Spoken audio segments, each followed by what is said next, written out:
Allez-y. de Kiboud Orim. Une personne que lo alenu, elle est en deuil, pendant les 7 jours de deuil, et son papa est rentré dans la pièce. Il n'est pas obligé de se lever. Pourquoi? À ces instants-là, où la personne est affligée, lo alenu. Donc sûrement, on va aller du principe que le papa a d'office excusé son honneur pour ne pas lui compliquer la vie, lui rajouter son affliction, une complication sur son affliction. S'il veut quand même se lever, c'est sûr qu'il peut le faire. Maintenant, une fois une personne qui est endeuillée et qui s'est quand même tenue debout en l'honneur de son papa qui est rentré, il ne faut pas que son père lui dise « rassis-toi ». Parce que c'est une malédiction. Comme pour dire « rassis-toi dans ton deuil », Hachem Ishmo. Dans ce cas-là, il faut juste dire « ne te dérange pas ». Il faut faire un signe de la main. Ouais, un signe de la main. Et la Yoma, Tanoua, il peut dire « repose-toi » ou bien ne te dérange pas. Il lui dit « rassis-toi, Hachem Ishmo ». Avançons. Une personne qui est assise à Yeshev Tisha B'Av pendant le 9 Av. Non, exactement un mois, un peu moins. Par terre.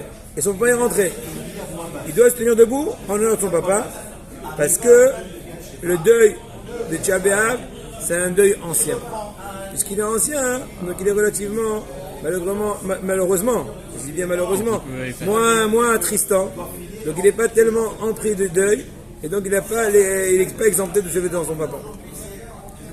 Orim Shema'alu al Kevodam, des parents qui ont excusé leur honneur. En d'autres mots, c'est bon, je t'exemple. Kevodam Ma'ul, l'honneur de papa et maman peut être excusé. Un roi n'a pas le droit d'excuser son honneur. Parce que son honneur est issu de ce que le peuple a choisi. Donc il ne peut pas, au compte du peuple, céder à l'honneur du peuple qu'il représente, sans avoir demandé le peuple.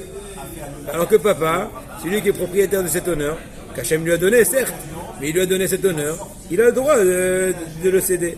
Mais quand même si le papa l'a exempté, il faut qu'il fasse un hidou. Hidou, c'est surélevé. Si c'est le complètement de toute sa posture en l'honneur de ses parents, c'est Kaya Mitzvah. On a eu des bouchons. Non, mais j'ai dit, ils ont dû prédire. Et je vais vous dire après pourquoi. Si tu restes à la fin du cours, tu sauras pourquoi il y a eu ça. Moi, j'ai aucun safek, je vais vous dire pourquoi, mais pas encore. Je vais vous dire après le saut. Ve'ulam. Moi, j'ai une explication très simple. Vous allez comprendre. Ve'ulam. Inimtsaim sham anashim she'enam yod'im she'orav ma'alulo. C'est des gens qui sont là-bas et ils ne sont pas conscients que ses parents l'ont excusé. Donc là, il faut qu'il se lève, parce qu'autrement, il va se faire soupçonner. Je dis, regarde ce mal éduqué. Papa, il rentre, il est comme ça. Il dit, ça va, papa? On va. Lève-toi. Donc maintenant, ceux qui sont habitués, ils savent que papa, il dit, non, c'est bon. C'est un faux choix. Donc ça, c'est pour ne pas avoir, on va dire, une mauvaise appréciation de personnes qui ne sont pas renseignées. Il faudra... Pour finir, on n'a pas le droit, un fils n'a pas le droit de demander à son papa qu'il excuse de ne pas se lever devant lui. Il faut que ça vienne du propre chef du papa. Quand il y a une obligation à cela, eh ben oui, il doit être au chef de Edro, peut-être du Torah. Par exemple, le fils il est en train d'écrire le Torah. Et chaque fois que son papa il passe, ça l'interrompt.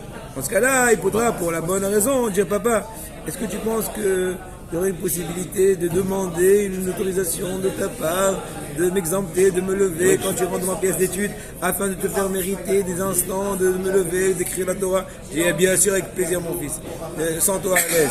Comme si tu t'es levé toute la journée pour moi. Tu peux demander là. Hein, oui, mais encore, oui. C'est un sofer, ça fait demande à son père. J'ai pas mal d'un sofer. Et il écrit sur Torah. Divrei Torah. Ah, divrei, pardon. Sofer, je suis pas sûr. Caché à la musique que le pas.